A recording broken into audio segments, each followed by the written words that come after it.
আপনাদের সবাইকে স্বাগত জানাচ্ছি ক্রাউন সিমেন্টের সৌজন্যে প্রথম আলোর বিশেষ অনুষ্ঠান অভিজ্ঞতার আলোয়। আজকে আমি এসেছি আমাদের সবার শিক্ষক, আমি বলবো বাংলাদেশেরই একজন অগ্রগণ্য পথিকৃৎ ব্যক্তিত্ব এবং শিক্ষক, ঢাকা বিশ্ববিদ্যালয়ের ইংরেজি বিভাগের অধ্যাপক, এখন এমিরেটাস অধ্যাপক সিরাজুল ইসলাম চৌধুরী স্যারের কাছে। তিনি একই সঙ্গে অধ্যাপনা করেছেন, অনেক বই লিখেছেন, নিয়মিত পত্রিকায় কলাম লেখেন এবং এই দুর্দিনে ক্রান্তিকালে আমাদের একটা উজ্জ্বল বাতিঘর। স্যার, আপনাকে স্বাগত জানাচ্ছি। আচ্ছা, ধন্যবাদ আসার জন্য এবং আমাকে অনেক গুরুত্ব দিয়ে তুমি উপস্থাপন করলে। ঠিক আছে, আমরা স্যার এই অনুষ্ঠানে প্রধানত জীবনটাই জানতে চাই, জীবনের অভিজ্ঞতা। ছোটোবেলা থেকেই আমি তো রংপুরে বড় হয়েছি, টেলিভিশনে আপনাকে দেখতাম, বিশেষ করে টেলিভিশন বিতর্ক প্রতিযোগিতায় আপনি অনেক সময় বিচারক হতেন। এরপরে আপনার লেখা গাছ পাথর সংবাদে পড়েছি, আপনার অসাধারণ গদ্যশৈলীর আমরা সবাই ভক্ত। আর আপনার বই আমার পিতার মুখ পড়ে আমি তো অভিভূত। এই অনুষ্ঠানের জন্য একটু বিশেষভাবে পড়লাম। তো স্যার, যা জানতে পারলাম আপনার জন্ম হচ্ছে এই মুন্সিগঞ্জে বিক্রমপুরে। একটু বলবেন স্যার, কোথায় জন্ম হলো? হ্যাঁ, আমার তো জন্ম হয়েছে আসলে নানা বাড়িতে। আমাদের সময়ে মায়েরা ওই মায়ের বাড়িতে যেতেন, প্রথম সন্তান। আমি আমার মায়ের প্রথম সন্তান। তো ওই নানা বাড়ি আবার বিক্রমপুরের মধ্যেই। আমাদের গ্রামের নাম হচ্ছে বারৈখালী, হ্যাঁ, একটা প্রান্তিক গ্রাম। আর আমাদের গ্রামের পরেই হচ্ছে আড়িয়েল বিল। আড়িয়েল বিলের ওপারে হচ্ছে নানা বাড়ি। তো আড়িয়েল বিলটা একটা বিরাট ব্যাপার, পদ্মা নদীর মদনেই। এবং সেই সময় আমাদের মনে হতো যেন সমুদ্র দেখছি বর্ষার সময়। তো এই কিন্তু অন্য সময় অতটা না, দূরত্ব বেশি না। তো নানা বাড়িতে জন্ম হলো। তারপরে এটা হলো আমার জন্ম 1936 সালে, 23শে জুন। হ্যাঁ, 23শে জুন। অতি শৈশবটা বিক্রমপুরে কাটানোর পরে রাজশাহীতে গেলেন? চলে গেলাম ওই 42 সালে, কারণ আব্বা রাজশাহীতে পোস্টেড। হ্যাঁ, ওইখানে কোন স্কুলে কোন ক্লাস পর্যন্ত পড়লেন? ওখানে যে আমি এখানে ক্লাস 1-এ পড়তাম। হ্যাঁ, আমাদের এখানে একটা পাঠশালা। তো ওখানে গিয়ে আব্বা আবার কেমন ওদের সাথে কথা টথা বলে ঠিকঠাক করলো। আব্বা আবার খুব পড়াশোনার উপর জোর দিতেন। তিনি মনে করতেন, তিনি খুব বাস্তববাদী ছিলেন। তিনি এইটা জানতেন যে দাঁড়াতে হলে, সন্তানদের দাঁড়াতে হলে লেখাপড়া করতে হবে। তাদের তো আর বিত্ত সম্পত্তি নেই, কিছু নেই, ভরসা করার জায়গা নেই। তো উনি আবার আমাকে ক্লাস 3-তে ভর্তি করিয়ে দিলেন, মানে 1 থেকে। আপনার আব্বার নাম তো হাফিজউদ্দিন চৌধুরী? হাফিজউদ্দিন চৌধুরী। আর আপনার আম্মার নাম হচ্ছে আসিয়া খাতুন? আসিয়া খাতুন, হ্যাঁ। তো তখন আমি ওই লোকনাথ হাই স্কুলে ভর্তি হলাম। তো কলেজের স্কুল আর লোকনাথ হাই স্কুল পাশাপাশি। তোমার কি ধারণা আছে? ধারণা আছে, জি। তো এই যে রাস্তায় হয়তো লোকনাথ হাই স্কুল একটু পুরনো, কলেজের স্কুল বড়। কিন্তু কলেজের স্কুলে না ভর্তি করে লোকনাথে কেন ভর্তি করলেন, এই রহস্য আমার কাছে পরে পরিষ্কার হয়েছে। যে আমার সার্টিফিকেট যে প্রাইমারি স্কুলের ক্লাস 1 থেকে ক্লাস 2-তে প্রমোশন পেয়েছি, উনি আমাকে ক্লাস 3-তে ভর্তি করছেন। তো ওই যে লোকনাথ স্কুলেই এটা সম্ভব, প্রাইভেট স্কুলে। তবে এইটার জন্য আমার আব্বার ওপরে চাপ পড়ে গেল যে তাকেই আমাকে ক্লাস 3-র উপযুক্ত করে তুলতে হলো। তো আমি আমরা ওখানে 3 থেকে আমরা 1946-এর শেষে, তখন আমি ক্লাস 7-এ পড়ছি, 7 থেকে 8-এ উঠেছি। 8-এ উঠেছি। তো 8-এ উঠে ওইখানে আব্বা তখন কলকাতাতে, তখন আবার চাকরির একটা মুসলমানদের ওই 42 সালের পর থেকে একটা ওই যে চিত্তরঞ্জনের যে একটা বেঙ্গল প্যাক্ট হয়েছিল, সেই প্যাক্টের কারণে ওই 50-50 চাকরি, হিন্দু 50, মুসলমান 50। তো আব্বা ওই প্রমোশনের জন্য পরীক্ষা দিলেন একটা। তিনি ছিলেন কমার্শিয়াল ট্যাক্সেস দেন, হ্যাঁ, তখন ইনকাম ট্যাক্স তখন বলা হতো কমার্শিয়াল ট্যাক্সেস। তো ওইখানে চাকরি দিয়ে উনি কোটার মধ্যে প্রমোশন পেয়ে গেলেন, অ্যাকাউন্টেন্ট হলেন। তো আমরা এই 46-এর দাঙ্গার পরে আমরা কলকাতায় চলে গেলাম। কলকাতায় চলে গিয়ে আমি ক্লাস 7 পাস করে 8-এ উঠেছি। 8-এ উঠার পরে গেলাম, অর্থাৎ 8-এর ভর্তি হলাম কলকাতায়। কিন্তু কলকাতায় আমরা 7 মাস থাকতে পারলাম। তারপরে 47 এসে গেল। ওইখানে যে এই পার্টিশন হয়ে গেল, 3রা জুন ঘোষণা হলো 47-এ। দাঙ্গার পরে গেছি আমরা। 47-এর পরে আমাদের পার্টিশন হলো, তারপরে আমরা চলে এলাম। বাবা অপশন দিয়ে ঢাকায় এলেন। তারপর থেকে আপনারা ঢাকায়? আমরা প্রথমে গ্রামে গেছি। হ্যাঁ, মানে ওই কলকাতা থেকে বিক্রমপুরের গ্রামে গেছি, নানা বাড়িতে উঠেছি। তো এখন নানা বাড়িতে যে অভিজ্ঞতাটা হলো সেটা একটা চমৎকার অভিজ্ঞতা। এটা আমি পরে বুঝেছি তার তাৎপর্য, যে সবাই কলকাতা থেকে, চাকরি কিন্তু কলকাতায়। এরা আমার মামা বাড়ির লোকরা যারা চাকরি করতেন তারা কলকাতায়, আর যারা ওখানে আছেন স্থানীয়, যারা জমি টমি দেখেন এবং ওইখান থেকে তাদের জীবিকা নির্বাহ হয়। তো এইখানে আমরা এসে দেখলাম যে ওইখান থেকে যারা এসছে, একটা তো দেশভাগ আমাদের অপ্রত্যাশিত ছিল, একেবারে আমরা ভাবিই নেই। আমরা মানে ভেবেছি যে কলকাতায় আমরা গেছি, বাসা পেয়েছি খিদিরপুরে। হ্যাঁ, তো এখানে থাকবো, এখানে পরীক্ষা দেব, ভালো ফল করতে পারলে প্রেসিডেন্সি কলেজে ভর্তি হব, এইগুলো আমাদের ধারণা। তো এখন গ্রামে চলে এলাম, ঠিক আছে। এখানে এসে দেখলাম যে আমার মামা বাড়িতে সবাই এসছেন, কিন্তু টের পেলাম যে এখানেও একটা পার্টিশন দাঁড়িয়ে গেছে। আমাদের ওই সমস্ত গ্রামে কিন্তু, গ্রামের বাড়িতে কিন্তু কোনো দেয়াল ছিল না, দেয়াল তো ছিলই না, এমনকি বেড়াও ছিল না। আর নানান ঘর, এক এক শরিকের এক একটা ঘর, কিন্তু উঠান একটা।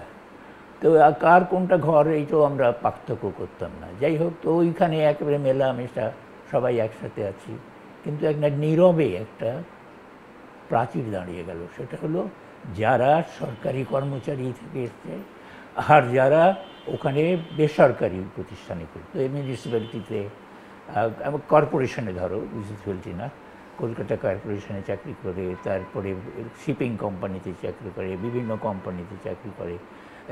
তারা আবার এখানে এলেন, তারা কিন্তু বেকার হয়ে এসছেন। এবং আর আমরা যারা সরকারি চাকরি ছিল তারা সবাই এখানে এসে সরকারি চাকরি পেলেন। এবং এইটার মধ্যে একটা প্রাচীর আমরা তখনই দেখেছি।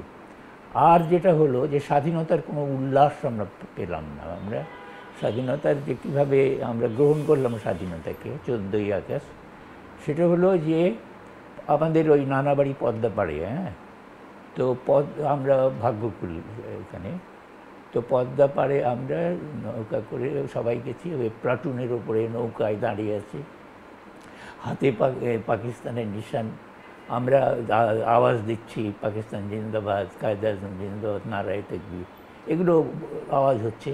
স্টিমারে করে যেন স্বাধীনতা আসছে এরকম একটা ভাব। গোয়ালন্দ থেকে স্টিমার আসছে, তার সামনে পথ করে পাকিস্তানের পতাকা উঠছে, আর ছোট দড়ি দিয়ে কাগজের যে পাকিস্তানের পতাকা তোলা হয়েছে, ওরা স্টিমারটা যখন আসছে ওখান থেকে উপরের যাত্রীরা আওয়াজ দিচ্ছেন ওই স্লোগানগুলো, আমরা আবার এখান থেকে এই স্লোগানগুলো দিচ্ছি। তারপরে স্টিমারটা চলে গেল, হ্যাঁ, যাত্রীদের ওঠানামা করলো, একটা স্তব্ধতা এলো। এবং আমার মনে হলো, সেটা আমি পরে উপলব্ধি করেছি, তখনই আমার একটু মনে হয়েছে যে কেমন স্তব্ধতা একটা। কেননা ওই জায়গাগুলোতে তো হিন্দু সম্প্রদায়ের মানুষ ছিলেন, তাদের জীবনেতে, তাদের জন্য তো স্বাধীনতা বিপদ। এবং আমাদের জন্য যারা আমাদের আত্মীয় স্বজন বেকার হয়ে যাবেন এই সংখ্যা নিয়ে এসেছেন, তারাও কিন্তু উল্লসিত হতে পারছেন না। তো এই স্বাধীনতার উল্লাস আমরা দেখিনি। এবং তারপরে বড় সমস্যা হলো যে, হ্যাঁ, আব্বাদের প্রথমে জানলাম যে তিনি চলে গেলেন ঢাকায় খোঁজ নিতে, এবং তিনি জানতে পারলেন যে তার অফিসের জায়গা ঢাকায় হয় নাই, স্থানের অভাবে, বাসা ভাড়ার অভাবে, ওটা ময়মনসিংহে হয়েছে। তো আমরা ময়মনসিংহে গেলাম। আমরা ময়মনসিংহে আগস্ট মাসের শেষের দিকে গেলাম। ওইখানে যেয়ে আমি আমার 2 ভাইকে ভর্তি করা হলো কলেজিয়েট স্কুলে, মানে ওখানে যেটা ইয়ে কলেজিয়েট স্কুল, জেলা স্কুল বলতো, হ্যাঁ, হ্যাঁ। এটাকে কলেজিয়েট স্কুল বলতো না, জেলা স্কুলে ভর্তি হলাম।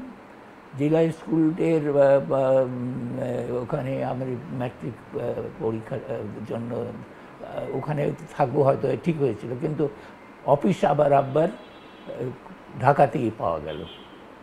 তখন আমরা 8 থেকে পরীক্ষা দিয়ে 9 উঠে ঢাকায় এলাম।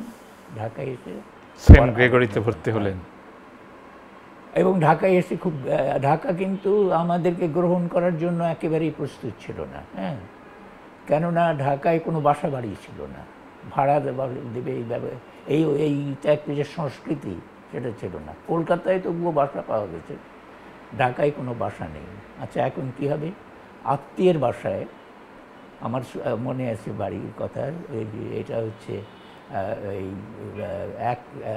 নাজিরা বাজার। হ্যাঁ, নাজিরা বাজার হচ্ছে ফুলবাড়িয়া রেল স্টেশন ছিল, তার কাছেই বংশালের একটু আগে 1 নম্বর নাজিরা বাজারে আমাদের আত্মীয়ের একটা, তারাও থাকতেন, ভাড়া থাকতেন। তাদের একটা দালান ছিল, 2টো দালান, একটা সামনে দালান, একটা পেছনের দালান। পেছনের দালান ছোট ছোট দালান, ওইটাতে আমাদেরকে দিলেন থাকতে। ওইখানে গিয়ে আমরা উঠলাম। একটা ভাড়া টাড়ার প্রশ্ন না, আশ্রয়ের প্রশ্ন। ওখান থেকে আমরা গেলাম মৌলভীবাজারে, আরেকটা, সেটাও আরেক আত্মীয়ের বাসায় একতলাতে।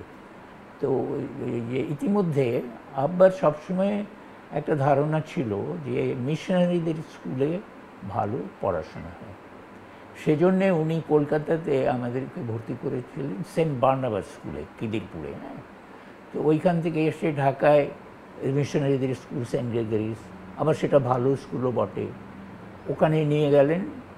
আমাদের হেডমাস্টার ছিলেন ব্রাদার জুড, খুব হাসি খুশি মানুষ। ব্রাদার জুড আরেকজনের শিক্ষকের কাছে দিলেন যে আপনি একটু দেখেন তো এদের কাগজপত্র পরীক্ষা করে। তো পরীক্ষা করে দেখে আমাদের 2 ভাইকে, আমি ক্লাস 9-এ, আমার ভাই ক্লাস 7-এ। আপনারা কি 2 ভাই? না, আমরাও অনেক অনেক ভাই পড়ে, আমরা 2 ভাই ভর্তি হলাম। আর মোট আপনার কয় ভাই বোন স্যার? আমরা শেষ পর্যন্ত দাঁড়িয়েছিল আমরা 13 জন।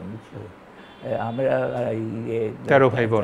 13 ভাই বোনের মধ্যে কয়জন, 9 জন হচ্ছে ছেলে, আর 4 জন, না বাকি থেকে 4 জন থাকে, তারা হচ্ছে বোন। তারা কি সবাই এখনো আছেন জীবিত? সেকালে পরিবারগুলো কিন্তু এত বড় বড়ই ছিল আমাদের। হ্যাঁ হ্যাঁ স্যার, আপনার ভাই বোনরা সবাই বেঁচে আছেন? না, আমার ভাই বোনরা অনেকেই চলে গেছেন।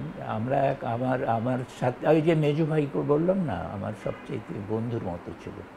একসাথে সেন্ট গ্রেগরিতে ভর্তি হলেন? সেন্ট গ্রেগরিসে পড়তো, তারপরে আমরা একসাথেই বড় হতাম। ও এই করোনার সময় ও মারা গেল। তারপরে 3rd ভাইটা ডাক্তারি মেডিকেলে পড়তো, পড়ে সে ডাক্তার হয়েছিল, সেও মারা গেল এই কি সাম্প্রতিক কালে। বোনরাও মারা গেছে, একটা বোনই এখনো জীবিত আছে। আচ্ছা, তারপরে সেন্ট গ্রেগরিতে থেকে আপনি ম্যাট্রিক পাস করলেন। তখন এটাকে ম্যাট্রিক বলতো না, high school pass? High school examination 2টো ছিল, সেকেন্ডারি বোর্ডের যেটা সেটা ম্যাট্রিক, আর আমাদের ঢাকা থেকে যে স্কুলগুলো, সেই স্কুলগুলোকে বলা, সেই স্কুলগুলোর পরীক্ষা ছিল ওই যে ঢাকা বোর্ডের, সেটার নাম ছিল high school examination. High school examination. আচ্ছা, কলেজও মানে ইন্টারমিডিয়েট কলেজও আপনার সেন্ট গ্রেগরিতেই হলো? এটাও হয়েছে আরেকটা ইতিহাস। তার আগে আমি একটা কথা বলতে চাইবো, আমার জীবনের খুব খুব দুঃখজনক এবং অত্যন্ত মর্মান্তিক হতে পারতো, সেটা হয়তো আমি বছর ম্যাট্রিক পাসই করতে পারতাম না।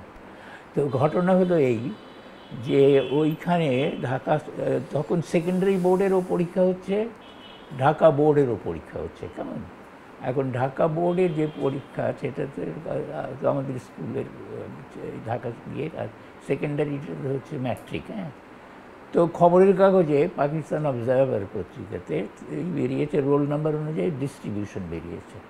তো আমি দেখলাম যে আমারটা পড়েছে এই আরমানিটোলা স্কুলে। কেমন ওমা, এখন আমার বেশ ভালোই লাগছে যে আমরা তখন আজিমপুর কলোনিতে থাকি। আজিমপুর কলোনি হচ্ছে সরকারি কর্মচারীদের, ওখানে চলে গেছি। এই যে বেগম বাজার থেকে ওখানে চলে গেছি। তো আমি ভাবছি যে ওই যে আমাদের বন্ধুরা সব এদিকে আসবে, এবার আরমানিটোলা আমাদের এদিকে আসবে। তো আমি রিক্সা করে চলে গেছি ওই স্কুলে, গিয়ে দেখি একটাও পরিচিত মুখ নাই। ও বাবা, কী কী কী তারপরে ওখানে দেখলাম ওয়াসেক সাহেব, তিনি ডিস্ট্রিক্ট বোর্ড স্কুল বোর্ডের সভাপতি, তিনি ঘোরাঘুরি করছেন। তখন আমার স্ট্রাইক করলো, আরে এ তো তাহলে অন্য পরীক্ষা। উনি যখন এসছেন, আমি দৌড়ে গেলাম। আমার বন্ধু শফিক রেহমান, ও আমার ক্লাস স্কুলের বন্ধু, আমরা একসাথে পড়েছি। ওদের বাসা আবার স্কুলের কাছেই। আমি দৌড় দিয়ে ওই শফিকদের বাসায় গেছি। শফিকদের বাসায় যেয়ে ওদের বাড়ির সামনে যে লোকরা আছেন তাদের জিজ্ঞেস করছি, শফিক কোথায়? ও তো পরীক্ষা দিতে চলে গেছে। কোথায় পরীক্ষা দিতে গেছে জিজ্ঞেস করছি, বলছি যে সদরঘাটের দিকে, স্কুলের নাম জানি না। ও মা, আমি যা ভয় পেয়েছি। তারপরে ভাগ্যিস আব্বা আমার কাছ থেকে টাকা গুঁজে দিয়েছিল, আমি নিতে চাই নাই, কেননা টাকা আবার কিসের লাগবে বেশি। দুপুরে আমার মেজো ভাই, তখন কিন্তু পরীক্ষা এক সপ্তাহের মধ্যে শেষ হয়ে যেত, সকালে একটা বিকালে একটা, দুপুরে আমার ভাই আবার খাবার নিয়ে আসবে। তারপরে আমি দৌড় দিয়ে রিক্সা নিয়েছি, একটা রিক্সা নিয়ে সদরঘাটে গেছি। সদরঘাটে গিয়ে প্রথমে কলেজের স্কুল, সেখানে গেলাম, না সেখানে নাই। তো কলেজের স্কুলে নাই যখন, তখন আমার আরেকটাই হচ্ছে, আমি দৌড়ে আমাদের সেন্ট গ্রেগরি স্কুলের দিকে রওনা দিয়েছি, যে ওইখানে নিয়ে গেলে নিশ্চয়ই খবর পাবো। ওখানে গিয়ে দেখি যে আমাদের সহপাঠীরা সবাই আসছে। কোথায়? ও তখন ইসলামিক ইন্টারমিডিয়েট কলেজ ছিল, যেটা এখন কবি নজরুল কলেজ, ওইখানে সিট পড়েছে। তো ওইখানে যেয়ে ওই পরীক্ষা দিতে পারলাম, নাহলে তো আমি ওই বছর সময়ের মধ্যে গিয়ে পৌঁছতে পেরেছিলেন। হ্যাঁ, দারুণ ভয় পেয়েছিলাম। আপনার বইয়ে স্যার আছে যে আপনার আব্বা সাধু ভাষায় লিখবে নাকি চলিত ভাষায় লিখবে? হ্যাঁ, ওই ম্যাট্রিকের প্রথম দিন তো ইংরেজি পরীক্ষাটা হলো, তারপরে দ্বিতীয় দিনে যখন বাংলায় পরীক্ষা দিতে যাচ্ছি, তখন আমার আব্বা আমাকে জিজ্ঞেস করছে, কী ভাষায় তুই লিখবি, কী ভাষায় লিখবি? আমি তখন আবার সাহিত্য চর্চা করছি, হাতে লেখা পত্রিকা বই করি, আবার মুকুরের মহফিলে লিখেছি। তো আমি বলছি, দেখ আমি তো চলতি ভাষায় লিখবো। বলে, লিখবি তো বটে, কিন্তু তোর টিচার যদি না বোঝে, টিচার যদি মনে করে যে এটা ঠিক না, এটা অশুদ্ধ। আমার মাথা আবার গরম হয়ে গেল। তো আমি আর তর্ক করলাম না, আমি বললাম মেনে নিলাম বাবার কথা। তো যে আবার ওই আমার যে অভ্যাস, সেই অভ্যাস বদল করে ওই যে তথাকথিত সাধু ভাষায়, সে ভাষায় লিখলাম। লিখে পরীক্ষা দিতে পারলাম। এবং আব্বা ইতিমধ্যে, আমার মেজো ভাই এবার স্কুলে গেছে আরমানিটোলায়, যে দেখেন আমি নাই, ও ঘাবড়ে গেছে, আব্বার অফিসে ছুটে গেছে। আব্বা সেক্রেটারিয়েটে তার কাজ করেন, ওই যে এজেন্ট বিল্ডিংসে। আব্বা আবার ফোন টোন করে জানতে পেরেছেন যে এটা আমাদের কোথায় পড়েছে। স্যার ইডেন বিল্ডিং এটা কোনটা স্যার? এখন যেটা ইডেন কলেজ সেটা না তো? সেটাই সেটা ইডেন কলেজের জন্যই ওই বিল্ডিংগুলো ছিল, টিনের ঘর তখন। ওইখানে সেক্রেটারিয়েট ছিল? ওইটাই সেক্রেটারিয়েট হয়েছে। 46, 47, 48 সালে ঢাকার অবস্থা বেশ করুণই ছিল নাকি? খুবই করুণ। আচ্ছা, আমি যেটা তাহলে ওই আমাদের ময়মনসিংহ থেকে ঢাকায় আসছি, কেমন ঢাকায় এসে যখন ফুলবাড়িয়াতে নামলাম, তখন তো ডিসেম্বরের শেষ সময়, আবছা শীত ধোয়া। এবং আমার মেজো ভাইটা ও খুব স্পষ্টকাতর ছিল। ও পরে বলেছে ফুলবাড়িয়াতে নেমে আমার কান্না পেয়েছিল, কেননা কোথায় শিয়ালদা থেকে এলাম, আলো প্রশস্ত, কত মানুষ ওঠা যাওয়া করছে, আর এইখানে এসে দেখি যে ছোট অন্ধকার, ধোঁয়া। এবং আমরা যখন এলাম তখনই স্টেশনটা একটু জেগে উঠলো। তারপরে আমরা ট্রেনটা আবার নারায়ণগঞ্জের দিকে যখন চলে গেল, স্টেশনটা মনে হলো পাশ ফিরে শুয়ে পড়লো। বেরিয়ে এসে ঘোড়ার গাড়িওয়ালার সাথে দরদাম করা, এবং সেইখানে আবার এই দুর্গন্ধ, অন্ধকার। তারপরে কোথায় যাব, যে বাসাও আমরা জানি না কোথায়, আব্বাই শুধু জানেন। সেখানে যে উঠলাম, এবং ঢাকা শহর মোটেই প্রস্তুত ছিল না অভ্যর্থনার জন্য। আবার ওখানে আমরা ট্রামে চড়েছি, গড়ের মাঠে গেছি, এখানে কিছু নাই। তো আমরা হেঁটে হেঁটে স্কুলে যেতাম, এবং মুড়ির টিন বলা হতো বাসগুলোকে। ওই বাসে আমাদের দরকার হতো না, কেননা আমরা তো নাজিরা বাজার থেকে সেন্ট গ্রেগরি স্কুলে হেঁটেই যেতাম, হেঁটেই ফিরতাম। আবার যাওয়া, এটা কিন্তু তখন ছিল, এটা খুব এই ঘটনা। ঢাকা শহর বেশ সাম্যবাদী শহর। তো এইখানে স্কুলে আমি কোনো গাড়ি নিয়ে, এটা আপনি লিখেছেন যে আপনার বড়লোক বন্ধুরাও সবাই, হ্যাঁ, এমনকি এই যে আমার আনোয়ারুল আমিন, আমার বন্ধু সহপাঠী, নুরুল আমিন সাহেবের ছেলে। নুরুল আমিন তখন মুখ্যমন্ত্রী, বর্ধমান হাউসে থাকে। হ্যাঁ, তো ও কিন্তু বাসে চড়ে যেত, এই অর্থে যে ওকে ওই বর্ধমান হাউসের গেটে যারা থাকতো তারা ওই বাসের সাথে ব্যবস্থা করে দিয়েছিল যে ড্রাইভারের পাশেও বসতে পারবে। ও ড্রাইভারের পাশে বসে ওই লক্ষ্মীবাজারে যেয়ে নামতো, নেমে আবার ফেরার পথে ওই আবার ড্রাইভারের পাশে বসেই আসতো। ও কিন্তু কিছুতেই মনে করতো না যে সে একটা মুখ্যমন্ত্রীর ছেলে, কিন্তু তার বাড়ি বিরাট বড়, কিন্তু যাতায়াতের সময় আমরা ওই হেঁটে যারা যেতাম, ওখানে সব স্কুল কিন্তু সদরঘাটে, সেক্রেটারি ওখানে কাচারি, কোর্ট সব সদরঘাটই হচ্ছে প্রাণকেন্দ্র। এবং আমরা যখন যেতাম মনে হতো যেন প্রসেশন, একটা মিছিল যাচ্ছে স্কুলে, সব স্কুলের ছেলেরা যাচ্ছে, আবার ফিরছে যখন আবার আরেকটা মিছিলে যাচ্ছে। ঢাকা কলেজে ওই দিকে ছিল স্যার? ঢাকা কলেজ ছিল ফুলবাড়িয়া স্টেশনের পাশে। ঢাকা কলেজ খুব নড়বড়ে অবস্থায় ছিল।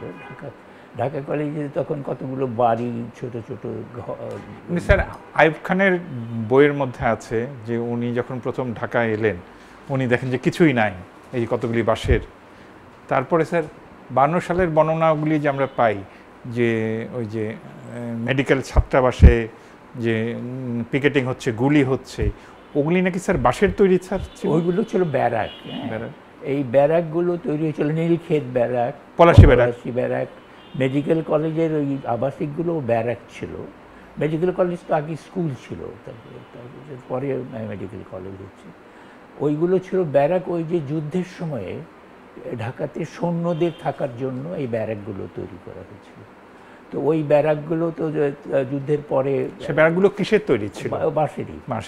বাঁশের, এবং ওপরে টিন ছিল, নিচে বাঁশের ছিল, এবং মেঝেটা পাকা ছিল। তো এইটা ওই পলাশী ব্যারাকও তাই, নীলক্ষেতেও ব্যারাক ছিল। পলাশী ব্যারাকটা ছিল কর্মচারীদের, নীলক্ষেতেও কর্মচারীদের। আর আমরা প্রথম একটা আবাসিক মুক্তি পেলাম আজিমপুরে এসে। তো আজিমপুরে অনেকগুলো বাড়ি হয়েছে, বাড়ির সংখ্যা বাড়লো। এখানে 500 পরিবার থাকতো। হ্যাঁ, 500 পরিবার, মধ্যবিত্ত, সকলেই সরকারি কর্মচারী। এখানেই ছেলে মেয়েরা সব বড় হচ্ছে, স্কুল কলেজে যাচ্ছে। আমি ম্যাট্রিক পাস করলাম ওখান থেকে। তারপরে আপনি স্যার নটরডেম কলেজে ভর্তি হলেন? আমি সেন্ট গ্রেগরিতে ভর্তি হলাম। কলেজ এইটা আবার সেন্ট গ্রেগরিতেই, স্কুল থেকে কলেজ হলো রূপান্তরিত ওইখানে একই ক্যাম্পাস। এবং আমার খুব দুঃখ হলো, কারণ আমি ভর্তি হবো ঢাকা কলেজে, আমার সব বন্ধুরা ঢাকা কলেজে ভর্তি হয়েছে। তো আমি ওই ভর্তি ফর্মটা নিয়েছি। আব্বা আবার ওই যে মিশনারি, এবং স্কুলই তখন কলেজ খুলেছে, নাম দিয়েছে সেন্ট গ্রেগরিস কলেজ। আমরা দ্বিতীয় ব্যাচ, কিন্তু আমরাই প্রথম ব্যাচ। আসলে প্রথম ব্যাচের ছেলে তেমন সংখ্যা খুব অল্প ছিল। তো ওই স্কুলে আবার সকালবেলা খুব মন খারাপ হতো, যে আবার সকালবেলা। আপনি যে স্যার দেয়াল পত্রিকা করতেন, তারপর আপনি শামসুদ্দিন আবুল কালামের কার সঙ্গে দেখা করতে গেলেন, ওই ছাত্রাবস্থাতেই সাহিত্য করতে শুরু করেছেন? আজিমপুরের কারণে। হ্যাঁ, আজিমপুরের কারণে আমরা বেগমবাজারে, আগে বেগমবাজারে ছিলাম। হ্যাঁ, বেগমবাজারে তার আবুল হাসনাত রোডে, যেটা ওইখানে এক বাড়িতে নাজরুল করিম এবং আমাদের এক আত্মীয় আজহারুল হক চৌধুরী, তারা ব্যাচেলার, তারা দুজন থাকতেন। হ্যাঁ, তো ওইখানে আমাদের এক বন্ধু, আমার 2 বছরের বড়, ওর সাথে দুজনে মিলে আমরা একটা হাতে লেখা পত্রিকা করলাম। হাতে লেখা পত্রিকা কিন্তু প্রথমে আমরা স্কুলে থাকতে, ক্লাস 10-এ থাকতে, ক্লাস 10-এর লাস্ট বেঞ্চের ছেলেরা একটা হাতে লেখা পত্রিকা বার করলো, নাম দিল লাস্ট বেঞ্চ। ওরা 5-10 জন এরকম মিলে, ওরা ওই হিন্দু সম্প্রদায়ের, ওরা অ্যাডভান্স ছিল। তো আমার শফিক একটা, তার দেখা দেখি সচিত্র 10 বলে একটা পত্রিকা বার করলো, হাতে লেখা। এটা কি স্যার একটাই কপি হতো নাকি একটাই হাতে হাতে ঘুরতো? তো সচিত্র 10 মানে হচ্ছে আরেকটা পত্রিকা তখন বেরোতো ইয়ে থেকে, অনেক সাপ্তাহিক পত্রিকা, সচিত্র ভারত। হ্যাঁ, ওই সচিত্রটা ওখান থেকে নিয়ে 10 এটা নিয়ে ওই সচিত্র ট্রেনও বের করেছে। ও হচ্ছে প্রধান লেখক সম্পাদক, আমি হচ্ছে দ্বিতীয় লেখক। তারপরে আমরা ফোয়ারা নামে, আমরা ওই যে আবুল হাসনাত রোডে আমাদের বন্ধুদের সাথে মিলে ফোয়ারা নামে হাতে লেখা পত্রিকা বার করলাম। এখানে আজিমপুরে এসে আমরা একটা আজিমপুর কলোনি ছাত্র সংসদ এটা হয়েছে। মুকুল ফৌজও ছিল, কিন্তু আমার বয়স একটু স্কুল কলেজে চলে এসেছি, তো এখন আর স্কুলে মুকুল ফৌজে নাই। তো আমরা আজিমপুর কলোনি ছাত্র সংসদ করলাম। সেখান থেকে ঝামেলা নামে একটা পত্রিকা, হাতে লেখা পত্রিকা বার করলাম। আবার একটা দেয়াল পত্রিকাও বার করলাম। দেয়াল পত্রিকা মানে দেয়াল কোন দেয়ালে টানাবো, অনেক তো দেয়াল কোনটায়, আমরা ওইটাকে নাম দিলাম বাঁশ পত্রিকা। তো মাঠের মধ্যে একটা বাঁশ পুঁতে ওর মধ্যে বিকেলবেলা ঝুলিয়ে দিতাম দেয়াল পত্রিকার বদলে বাঁশ পত্রিকা। আর ওখানে একটা বোর্ডের মধ্যে টানিয়ে ওইটা টানিয়ে দিতাম। ঝামেলা আমরা ছাপিয়ে বের করেছিলাম, মনে হয় যে আমরা তো 50 সালে গেছি, 51 সালে আর একটা হাতে লেখা পত্রিকা আমরা বের করেছি, আমি সম্পাদনা করেছি। এটা খুব উচ্চমানের পত্রিকা ছিল। ঢাকা কলেজের ছাত্ররা, এই যে আলাউদ্দিন আল আজাদ তখন ছাত্র, হাসান হাফিজুর রহমান তখন ছাত্র, শামসুর রহমান তখন ছাত্র, এরা আমাদের 3-4 বছরের বড়। ঢাকা কলেজের তারা ওই 48-এর পরেই হাতে লেখা পত্রিকা রাঙা প্রভাত বের করেছিল।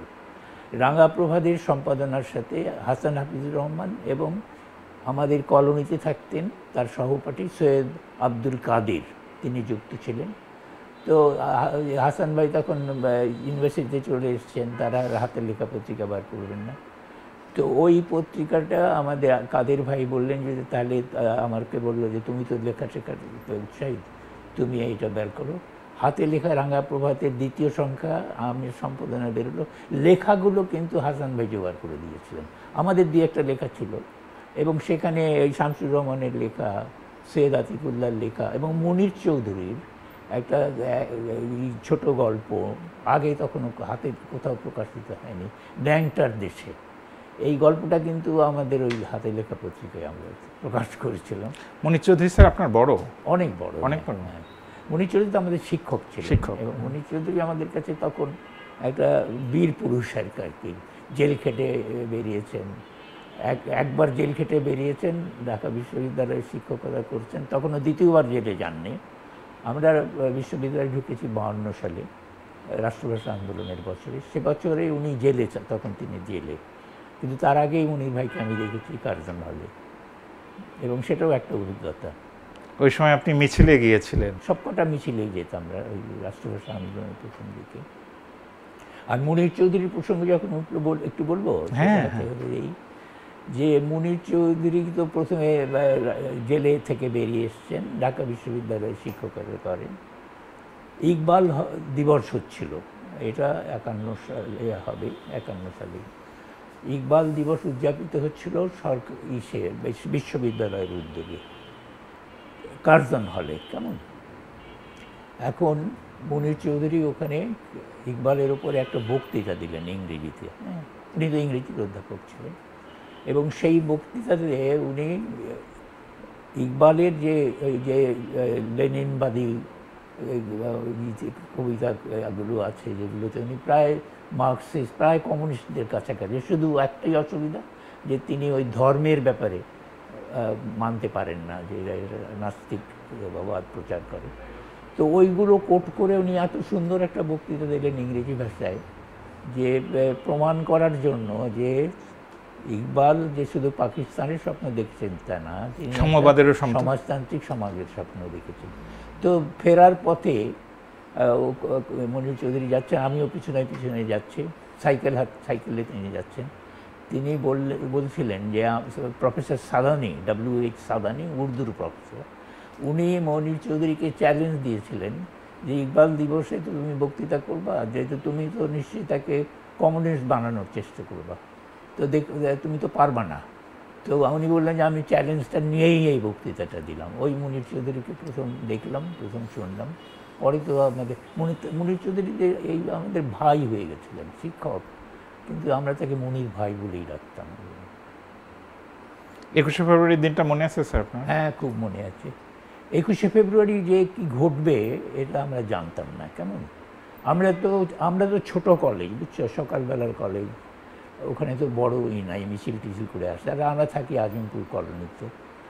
তো আজিমপুরের যে কয়েকজন আমরা ছিলাম তারা সবাই এসছি, আমরা তো বিশ্ববিদ্যালয়ের ছাত্র নই তখনও, আমি তখন আইএ পড়ছি। তো ওই যে এখন যেখানে খেলার মাঠ, ওইখানে আমরা আছি আর কি, দাঁড়িয়ে দেখছি কি ঘটনা ঘটছে। তো তারপরে আমরা ভেতরে ঢুকেছি। ভেতরে ঢুকে কি হচ্ছে, বক্তৃতা হচ্ছে, ওই ছেলেরা বেরিয়ে যাচ্ছে ওই 44 ধারা 144 ধারা ভঙ্গ করে। এর মধ্যে টিয়ার গ্যাস ছুড়লো, কেমন। টিয়ার গ্যাস সম্বন্ধে আমাদের কোনো ধারণা ছিল না, আমাদের চোখ জ্বালা চলতে থাকলো। ওখানে পুকুর ছিল, পুকুর থেকে আমরা পানি টানি দিয়ে চোখ মুছে। তারপরে পিছনে তখন রেল লাইন ছিল, তখন কিন্তু ওই বেড়া টেড়া দেয়াল টেয়াল কিছু নাই। আমরা ওই একটু পার হয়ে বাসায় চলে গেছি। বাসায় গিয়ে শুনলাম যে গুলি হয়েছে। তারপরে আবার এসে দেখলাম যে ভীষণ চাঞ্চল্য এবং এই আন্দোলন শুরু হয়ে গেছে। সলিমুল্লাহ হলের থেকে মাইক্রোফোনে কথা হচ্ছে, আবার মেডিকেল কলেজ থেকে মাইক্রোফোনে কথা। এখানে দুটো আবার ধারা ছিল তখন। সলিমুল্লাহ হলের যে ছাত্র সংসদ, সেটা নির্বাচিত ছিল না, তখন প্রভোস্টের মনোনীত একটা বডি ছিল। তারা আবার অতটা প্রোগ্রেসিভ না, হ্যাঁ, তাদের উপরে ছাত্ররা বিশ্বাস করেনি। আর মেডিকেল কলেজ থেকে যে প্রচারটা হচ্ছিল ওটি আসল প্রচার। তো মেডিকেল কলেজ থেকে আর আমরা যেটা দেখলাম, তো ওখানে একটা শহীদ মিনার তারা তৈরি হয়ে গেল বিকেলের দিকেই, ছোটো ইটি দিয়ে।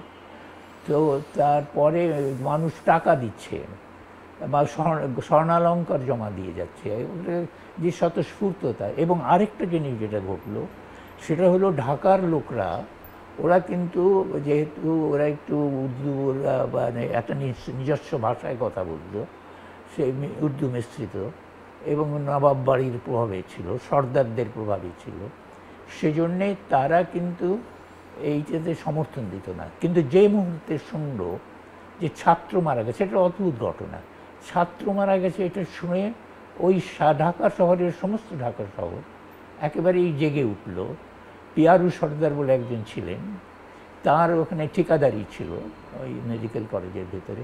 তিনি খুলে দিলেন যে ছেলেদেরকে যে ইট সুরকি যা সিমেন্ট যা দরকার হয় না। তারা পরে যে শহীদ মিনারটা তৈরি হলো পিয়ারু সর্দারের ওইখান থেকে। তো তারপর 21শে ফেব্রুয়ারি তো গেল, 22শে ফেব্রুয়ারি যে ইচ্ছে হলো, আবার সমাবেশ হলো, গায়েবী জানাজা হলো, মিছিল হলো, সেইটাতেও আমি ছিলাম। ওখানে যে শহীদের সেক্রেটারি হাইকোর্ট এখন যেখানে, ওখানে গুলি হলো, আবার এখানে একজন মারা গেলেন। আমরা আবার মিছিল সদরঘাট পর্যন্ত গেল, আমিও সদরঘাট পর্যন্ত। হাজার হাজার লোক হতো মিছিলে, অনেক লোক হচ্ছে। হ্যাঁ, ছোট্ট শহরে এত লোক কোথা থেকে এলো সেইটাই তো আমরা বুঝতে পারি না। বিশেষ করে যেটা রাষ্ট্রভাষা আন্দোলনে এটা একটা বিশেষ ভূমিকা কিন্তু সরকারি কর্মচারীদের। ওই যে নীলক্ষেতের লোক, পলাশির লোক, এরা ব্যারাকে থাকে এবং এরা কিন্তু কলকাতা থেকে এসছে, ওখানে একটা ভালো অবস্থায় ছিল, মানে থাকা টাকার। এখানে নানান রকম অসুবিধার মধ্যে আছে। এরা সেক্রেটারিয়েটের লোক আর স্থানীয় লোক, এই সমস্ত যে এত বড় মিছিল তো আর আগেই ঢাকা শহরে কখনো হয়নি। আর এই স্বতঃস্ফূর্ত যে একটা জাগরণ, সেইটাই তো ঢাকা শহরে কখনো হয়নি। তো এই যে ঘটলো ওই কারণে যে ছাত্র হত্যা হয়েছে, যেটা স্যার 2024-এর জুলাই আন্দোলনের সময়ও কোটা আন্দোলন তো সরকারি চাকরির জন্যে কেউ সমর্থন, কোটা আন্দোলন সে সবাই মনে মনে সমর্থন করছে কারণ এটা বৈষম্য মুক্তি। কিন্তু যখনই গুলি হলো, যখনই ছাত্র মারা যেতে শুরু করলো, শিশুরা, কিশোররা, শ্রমিকরা, মানুষরা, তখন কিন্তু মোটামুটি সবাই এই আন্দোলনে যুক্ত হয়ে পড়ল। এখন স্যার আমি এরপরে ঢাকা বিশ্ববিদ্যালয়ের আপনার ছাত্র জীবনটা একটু শুনতে চাই। ঢাকা বিশ্ববিদ্যালয়ের ছাত্র জীবনে আমরা জানতাম না কি করব ভবিষ্যতে, কিন্তু আমার বাবারা জানতেন, আমাদের বাবারা জানতেন যে সেই ছেলেকে সরকারি কর্মচারী, সিএসপি হতে হবে, সিএসপি হতে হবে। তো এখন আমি ভর্তি হবো, আমার আবার সাহিত্যপ্রীতি জেগে উঠেছে। সাহিত্যপ্রীতি জাগার পেছনে আবার ছোট্ট একটা দুর্ঘটনার ঘটনা আছে। সেটা হলো রাজশাহীতে ফুটবল খেলতে গিয়ে আমি পা ভেঙে ফেলেছিলাম। পা ভেঙে ফেলার ফলে 1 মাস 1.5 মাস তখন প্লাস্টার করে শুয়ে থাকতে হয়েছে। তো ওই সময়ে আমার এই সে যে পত্রিকা পড়তাম, আজাদ পত্রিকার পরের দিন সকালে আসতো, তো পড়তাম মুকুলের মাহফিল পড়তাম, মোহাম্মদী পড়তাম। আব্বা আবার লাইব্রেরি থেকে মুসলিম ইনস্টিটিউটের একটা মধ্যে একটা লাইব্রেরি ছিল, ওখান থেকে তো সুমনের বইও এনে দিতেন। তারপরে রং মশাল পত্রিকা এগুলো আনতেন। এগুলো পড়তে পড়তে আমাদের সাহিত্য প্রীতি যেগুলো, আর ওই যে দুর্ঘটনা, ওইটা থেকে আমার মন খেলাধুলার থেকে বই পড়ার দিকে, আমার বিনোদনের ব্যবস্থাই ছিল বই পড়া। তো এই বই পড়তে পড়তেই আমি এইখানে এসেছি, হাতে লেখা পত্রিকা বের করেছি, দেয়াল পত্রিকা বের করেছি, ঝঙ্ক আবার একটা ইতিমধ্যে ঝামেলা ছেপে বের করেছি। এটা তো আগেই। তো ইউনিভার্সিটিতে যখন ভর্তি হব তখন আমি আমি ভাবছি যে আমি সাহিত্য পড়ব, সাহিত্য পড়বো। এটা আব্বাকে আর যে বাংলা পড়বো এটা বলার সাহস পাই নাই, হ্যাঁ। কেননা বাংলা পড়লে উনি বলবেন যে বাংলা তো তুই ঘরেই পড়বি, আবার তুই ইউনিভার্সিটিতে যে পড়ার কি দরকার। আমি বললাম ইংরেজি পড়বো। তা আব্বা বললেন না না ইংরেজি পড়বে না। আব্বা কিন্তু পুঁজিবাদকে বুঝে ফেলেছিলেন। এইটা উনি তো এই অসহায় ছিলেন, একলা ছিলেন, ভাই বোন কেউ ছিল না, কোনো অভিভাবক নেই। আর তার মাও মারা গেছেন, ওই যে আমরা 42 সালে গেলাম না, পরের বছরই মা মারা গেলেন। তো উনি তো বুঝে ফেলেছেন পৃথিবীটাকে, এবং বুঝে ফেলেছেন যে এখানে সরকারি চাকরি ছাড়া ভবিষ্যৎ নেই। তো ওর আমার বাবার সাথে ওই প্রথম একটা বিরোধ তৈরি হয়েছিল যে কোন ভাষায় চলতি না সাধু, সেটা আমি সাধুতে পরীক্ষা দিলেন। এবার একটা দ্বন্দ্ব হলো, এটা একটা বড় দ্বন্দ্ব, যে ইকোনমিক্স পড়তে হবে। আব্বা যদি তোমাকে সিভিল সার্ভিস পরীক্ষা দিতে হবে, উনি এটা বলেন নাই আমাকে, কিন্তু তার মনে আছে যে সিভিল সার্ভিস পরীক্ষা দিতে হবে, ইকোনমিক্স পড়ো, এবং ইকোনমিক্সের পড়ে তুমি ওইভাবে প্রস্তুত হও। তো আমি তো ইকোনমিক্স সিলেবাস দেখলাম, হ্যাঁ। আমাদের সময় এমন একটা অদ্ভুত ব্যাপার ছিল, ইকোনমিক্স পলিটিক্যাল সায়েন্স থেকে আলাদা হয়ে গেছে। শুরুতে কিন্তু পলিটিক্স এবং ইকোনমিক্স একসাথে ছিল ঢাকা বিশ্ববিদ্যালয়ে, এবং পলিটিক্স আর ইকোনমিক্স আলাদা করাটা হচ্ছে ওই যে আমি আর বলি পুঁজিবাদেরই একটা তৎপরতা। ইকোনমিক্সকে আলাদা করে ফেলেছে। ইকোনমিক্স তখন স্ট্যাটিস্টিক্স এবং ম্যাথমেটিক্সের উপরে নির্ভর করে, পরিসংখ্যান জানতে হয়, অঙ্ক করতে হয়। আমি আবার ওইগুলোতে কাছে, আমার আগ্রহ সাহিত্যে। আমি সিলেবাস দেখে বুঝলাম যে এটা আমার বিষয় না। আমি আব্বাকে বললাম আমি পারবো না এটাতে। আমার বন্ধুরা কিন্তু সবাই ইকোনমিক্সে ভর্তি হয়েছে, হ্যাঁ। আবার আমরা যেটা ওই ইয়ে পরীক্ষা দেওয়ার একটা, আমার যে ম্যাট্রিক পরীক্ষা একটা দুর্ঘটনা হচ্ছিল না, আমার আইয়ের রেজাল্ট দেখতে গিয়েও একটা ছোট দুর্ঘটনা হয়েছিল। এটা একটা বলবেন প্লিজ। সেইটা হলো এই যে ওই তখন তো ঢাকা ইউনিভার্সিটি পরীক্ষা নিত, আইএ পরীক্ষা, হ্যাঁ। ঢাকা ইউনিভার্সিটি রেজিস্টার বিল্ডিং ছিল জগন্নাথ হল যেখানে, সেইটাকে ওইখানে বোর্ডে টানিয়ে দিত, সাইক্লোস্টাইল করে রেজাল্ট টানিয়ে দিচ্ছে। তো আইএ পরীক্ষা দিয়েছি, রেজাল্ট দেখতে গেছি। আজিমপুর কলোনিতে থাকি, তো হেঁটে চলে গেছি আজিমপুর কলোনির পরে স্টেট নাম হলো, কলোনি আবার একটু ঔপনিবেশিক শোনায় বলে আমাদের সময় এটা স্টেট হয়ে গিয়েছিল। যাই হোক, ওখানে যেয়ে আমি দেখি ফার্স্ট ডিভিশনের মধ্যে আশা করি থাকতে পারে। ফার্স্ট ডিভিশনে দেখলাম নাই নাম। সেকেন্ড ডিভিশনে দেখি আছে কিনা, সেকেন্ড ডিভিশনেও নাই। থার্ড ডিভিশন আর আমি দেখলাম না, কেননা থার্ড ডিভিশন দিলে তো আবার দিতে হবে, ওটা তো কোনো থার্ড ডিভিশন নিয়ে সারা জীবন চলবে তো হবে না। তো আমি খুব বিষণ্ণ মনে বাসার দিকে ফিরে আসছি, বুঝছো। তো আমার ওই মেজো ভাই, যে আমার বন্ধু বটে, সে আবার তার দুই বন্ধুকে নিয়ে সে যাচ্ছে আবার দেখতে আমাদের পরীক্ষার ফল। তো মাঝপথে দেখা সলিমুল্লাহ হলের ওখানে। তো বলছি এত কী হয়েছে, এত বিষণ্ণ কেন, কান্না মুখ কেন? আমি বললাম নাম নাই। বলে নাম নাই তো হতেই পারে না, চলো দেখি। ও যে দেখলো, ও তো আমি আবার ফার্স্ট ডিভিশন থেকে শুরু করেছি, বুঝছো। আরেকটা পাতায়, প্রথম পাতায় যারা প্রথম 10 জন তাদের নাম আছে। তো ওইটা আমি খেয়ালও করি না, দেখিও নেই। তো ও আরম্ভ করেছে নাম্বার 1, পেজ 1 থেকে। ও দেখে নেমে বলে, আরে তোমার নাম তো, আরে তোর নাম তো এইখানে। আমরা তুই বলতাম, আরে তোর নাম তো এইখানে, চিৎকার করে উঠেছে। আমি দেখি আমার নাম 9 নম্বরে, হ্যাঁ, নবম স্ট্যান্ড করলেন। হ্যাঁ, আর আমার বন্ধু গিয়াসউদ্দিন, যে স্কুলেও আমাদের বন্ধু ছিল, কলেজে আমরা একসাথে পড়েছি, 71-এ শহীদ হবে, 71-এ শহীদ হয়েছে। ও হচ্ছে 10th। তো স্কুল তখনই আমাদের কলেজের নাম লোকে জানতে পারলো, যে এরকম একটা কলেজ আছে এবং সেইখানে এরকম ভালো ফলো হয়। তো ওইটাও আমার মানে একটা বড় মনে হয়েছিল দারুণ বাঁচা বাঁচলাম, পাসই করতে পারি নাই। তার ফলে আমাদের জন্য ভর্তি হওয়ার কোনো প্রবলেম ছিল না, আমরা ইজিলি সহজেই ভর্তি হয়ে গেছি। তবে ইকোনমিক্সে ভর্তি হব না ওটা ঠিক করলাম। তো আব্বা বললেন তাহলে ইংলিশ লিটারেচার ভালো, বললেন হ্যাঁ। তো আবার উনি বললেন যে তাহলে সাথে তুমি পলিটিক্যাল সায়েন্স পড়বে এবং পলিটিক্যাল সায়েন্স আর ইকোনমিক্স পড়বে, যে ইকোনমিক্স ছাড়া চলবে না, এটা উনি বুঝেছেন। ইকোনমিক্স পলিটিক্যাল সায়েন্স পড়ো আর সব অনার্স ঠিক আছে পড়ো। উনি মনে করলেন যে সিএসপির জন্য এটা ভালোই, খারাপ হবে না। আপনাদের সময় শিক্ষক কে ছিলেন? আমাদের সময় আমরা যখন প্রথম ভর্তি হই তখন শিক্ষক ছিলেন টার্নার, জে.এস. টার্নার। উনি অক্সফোর্ড থেকে এসেছিলেন। টার্নার সাহেব চলে যাওয়ার পরে সৈয়দ সাজ্জাদ হোসেন হলেন। সৈয়দ সাজ্জাদ হোসেন ছিলেন, খান সারোয়ার মুর্শেদ ছিলেন, বিসি রায় বলে একজন শিক্ষক ছিলেন, প্রবীণ শিক্ষক। একজন খ্রিস্টান শিক্ষক ছিলেন আর.এ. গোমেজ, আর জ্যোতির্ময় গুহ ঠাকুরতা ছিলেন। জ্যোতির্ময় গুহ ঠাকুরতাই কিন্তু আমাদের কাছে সবচেয়ে প্রিয় শিক্ষক ছিলেন। মুনির চৌধুরী আগে শিক্ষক ছিলেন, জেলে গিয়ে বাংলা এমএ পরীক্ষা দিয়ে পাশ করে বাংলা বিভাগে চলে গেলেন। তবুও মুনির চৌধুরী তখনও মানে আমাদের বিভাগে 2-3টা ক্লাস কিছু নিয়েছেন, তার বক্তৃতা আবার শুনেছি, কয়েকটা ক্লাস নিয়েছেন, কিন্তু বাংলায় চলে গেছেন।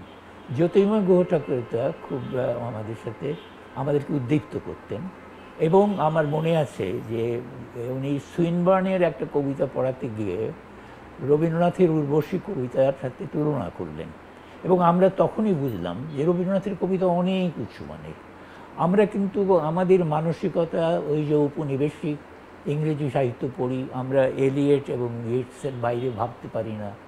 রবীন্দ্রনাথ যে তার সাথে অনেক বড় কবি সেইটা কিন্তু উনি বলেন নাই, কিন্তু ওই যে তুলনামূলকভাবে পড়লেন, দেখালেন, তাতে বুঝলাম যে রবীন্দ্রনাথ অনেক উঁচু মানের বড় মাপের কবি এই ইংরেজ কবিদের চাইতে। তারপরে স্যার আপনি ঢাকা বিশ্ববিদ্যালয় থেকে এটা কি মাস্টার্স হলো?